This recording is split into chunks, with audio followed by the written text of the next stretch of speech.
Sorry, it's been a while since the last deep dive. Things have been pretty crazy here at Trump Tower. Oh, yeah. What with the Goonabomber and all? Yeah, that's been quite a disruptive time, and the choice of tactics, compressed air and glitter, it's unusual. Yeah, that's a spicy meatball, right? My Uncle Vinny, he's a cop, one of the good ones, says they found like a manifesto. You know, Oh, wow.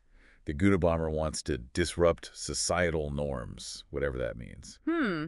That's interesting. What's fascinating is that this disruption seems to be happening on multiple levels, right? Not just with these attacks. Right. We're Yeah. seeing it in the economy, in our social structures, even in the way we think about the world. Speaking of the economy, have you seen egg prices lately? Oh my gosh. $100 for a dozen. It's outrageous. It's like those goons are gobbling them all up, which I guess they are. Yeah. The Wall Street Journal had a whole article about it. Yes. The journal's analysis suggests that Gooners are driving this surge in egg prices. Their demand for eggs, not for consumption, but for, their activities, has tripled sales in the past month. 80% of all egg purchases are linked to Gooners. According to the article, 80%. Wow.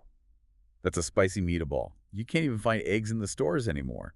My Uncle Vinny says they're practically fighting over them in the aisles. Oh, gosh. And it's having a real impact on people's lives, right? Families who rely on eggs as an affordable source of protein are struggling. Some farmers are benefiting from the price increase, but others are worried about the long-term sustainability. The New York Times actually called it the Gooning recession, and it's not just eggs. Right. They're affecting everything from retail to manufacturing to the tech sector. That's right. The Institute of Economic Absurdity found that counties with high gooning rates experience significantly worse GDP drops than those with lower rates. My Uncle Vinny says he sees it firsthand, stores closing, factories shutting down, people losing their jobs. It's like a domino effect. It's a complex situation with a multitude of factors at play, but there's no denying the impact that gooners are having on our economy. And the crazy thing is, nobody seems to know how to stop them. Right. The government's they've got those goon elimination squads like the one my Uncle Vinny's on. There are various initiatives in place, from government programs to community-led efforts, but so far they haven't been very effective. My Uncle Vinny says those goons are like cockroaches. You squash one and 10 more pop up. It's a persistent problem, and finding a solution is going to require a deep understanding of the gooning phenomenon itself. Well, we're gonna take a quick break for a word from our sponsors, but when we come back, we'll delve deeper into the gooning recession and explore some of the potential solutions that are being proposed. Stay tuned. Sounds good. You guys want to see something fucking crazy? These minions are slapping the shit out of each other. These guys aren't even getting paid. They do it because they love it. They do it to the death. One time I saw a minion slap another minion so hard he turned into a pile of yellow goo. I threw up. You guys got to see this shit. They're doing it every night now, and you just have to pull up a chair. Jamie, pull up minion slap. Look at the force of those slaps. Imagine if a goon slapped you like that. They're funded entirely by Monster Energy. The EMTs have Monster IV bags on standby.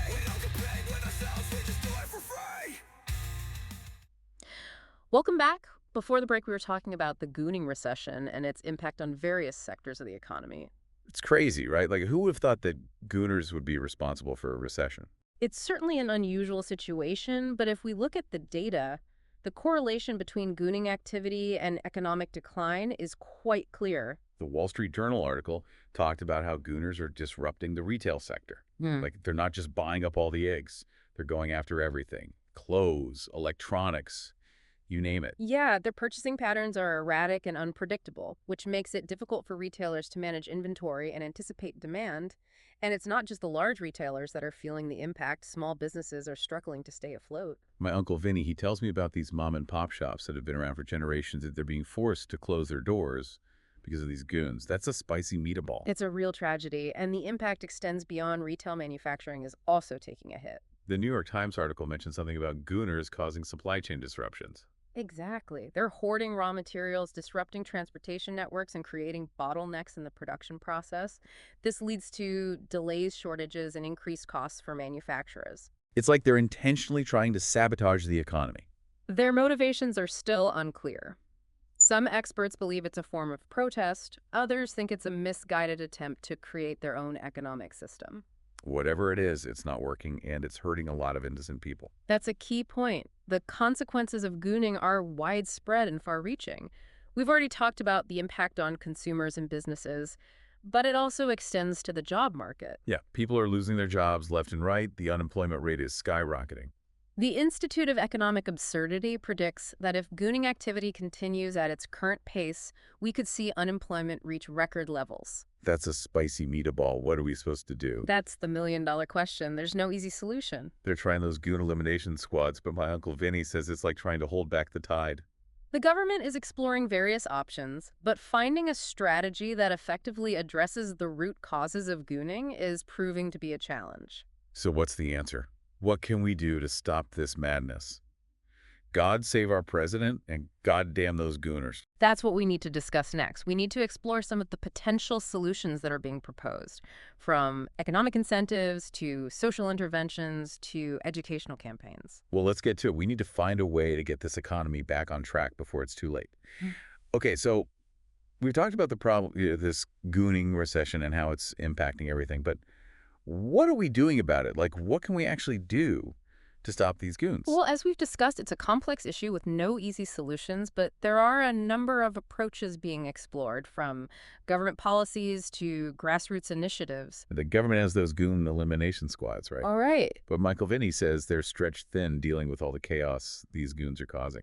Sure, law enforcement is certainly playing a role, Yes. or, trying to contain the damage and apprehend those responsible for criminal activity, but there's a growing recognition that we need to go beyond just enforcement. The New York Times article talked about something called Gooners Anonymous.